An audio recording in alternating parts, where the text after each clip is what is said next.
Makes sense. Before I move on to the fixed income, where Yeah. you said that you've parked most of the clients' money in fixed income now from gold.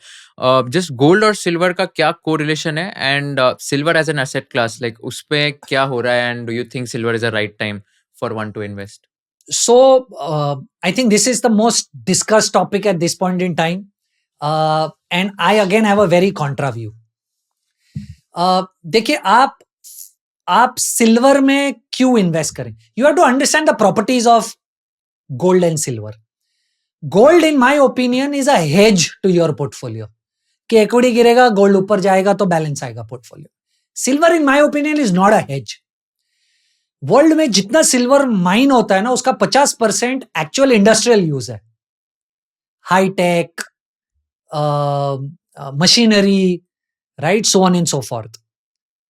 तो silver is largely related to how the economy is doing. अगर economy अच्छा कर रही है, there is a lot of requirement for various other things like electronic goods and all of those, then the consumption of silver will actually go up.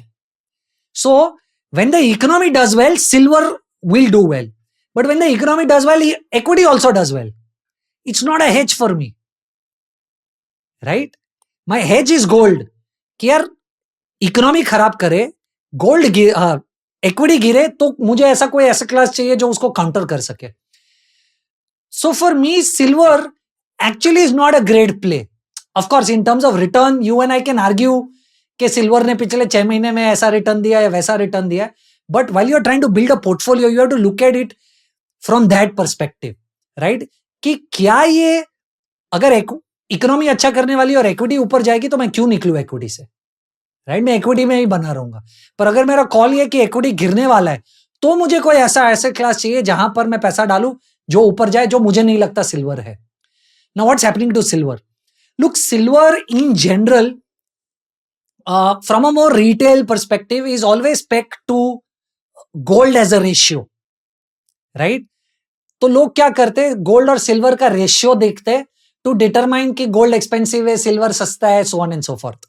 तो अगर आप पिछले 3 decade की हिस्ट्री देखोगे, गोल्ड सिल्वर का रेशियो इज 1:70 टिपिकली. मतलब कि 1 ounce of gold is equal to 70 ounces of silver. Right? Today, that is, while at the time of recording this, 1 ounce of gold is equal to 102 ounces of silver. Right? Which is huge than the median or the average. Right? इसलिए लोगों को लग रहा है कि silver बहुत सस्ता है. But look at it the other way around. This can also mean कि गोल्ड बहुत महंगा है. Right? Now this ratio can correct in 2 ways. या तो सिल्वर के प्राइसेस ऊपर चले जाए, या गोल्ड के प्राइसेस नीचे आ जाए. गोल्ड के प्राइसेस नीचे आने पे भी ये रेशियो जो 1:102 can become 1:80. But that does not necessarily mean that silver has to go up, right? So for me, silver is not a great play in general. My play is always gold because it actually gives me the counter balance in the portfolio that I want, which equity does not. But then silver का क्या factors है? Like then silver आपने जो बोला 1:102 अभी ratio चल रहा है, तो like what exactly, आप गोल्ड का आपने एकदम अच्छे से एक्सप्लेन किया कि ये सब चीजों की वजह से गोल्ड या तो ऊपर जाएगा नीचे जाएगा, but what determines the pricing of silver? And अभी फिर like in the future क्या इसका मतलब what do you expect then? मतलब इसका प्राइस बढ़ेगा, कम होगा?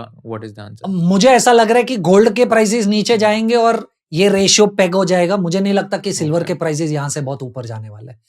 Because look, silver prices has largely, like I said, to do with a lot of economical progress, right?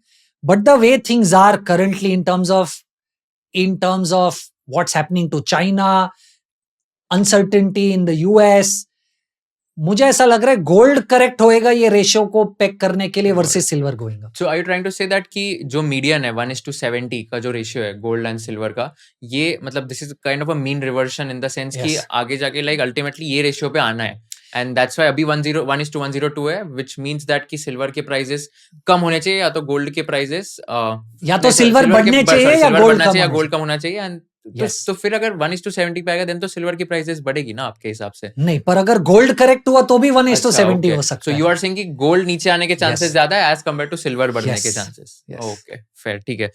Cool, crystal clear once again. Next asset class जो fixed income, आपने बताया कि आपने काफी सारे क्लाइंट्स के जो पैसे वो गोल्ड से हटा के फिक्स्ड इनकम में डाले. अभी फिक्स्ड इनकम में एग्जैक्टली क्या क्या एसेट क्लासेस होते हैं? Like there is like debt mutual funds, corporate bonds etcetera. And a retail investor who is watching this, वो कैसे फिक्स्ड इनकम में पैसे डाल के पैसे बना सकता है, लाइक इन्वेस्ट कैसे कर सकता है? बिकॉज इसका नॉलेज ज्यादा है नहीं लाइक फिक्स्ड इनकम का. देखिए, फिक्स्ड इनकम में बहुत सारी आपके पास अपॉर्चुनिटी है, राइट? अगर आप सैलरीड हो, राइट, तो आपका एम्प्लॉय प्रोविडेंट फंड या वॉलंटरी प्रोविडेंट फंड भी फिक्स्ड इनकम है, राइट? अगर आप सैलरीड नहीं हो, ऑफ कोर्स ये किसी को भी अलाउड है, पर आप सैलरीड नहीं हो तो आप वही सेम चीज पीपीएफ के थ्रू यूज करने की कोशिश करते हो. आपके पास पोस्ट ऑफिस स्कीम्स है, राइट? जैसे post office monthly income scheme हो गया, नेशनल सेविंग सर्टिफिकेट हो गया. आपके पास फिक्स्ड डिपॉजिट है, आपके पास कॉर्पोरेट डिपॉजिट्स है, राइट? आप किसी कॉर्पोरेट को भी लोन दे सकते हो और आपको उस पर रिटर्न मिलता है, जिसको आप एनसीडीज कहते हो, राइट?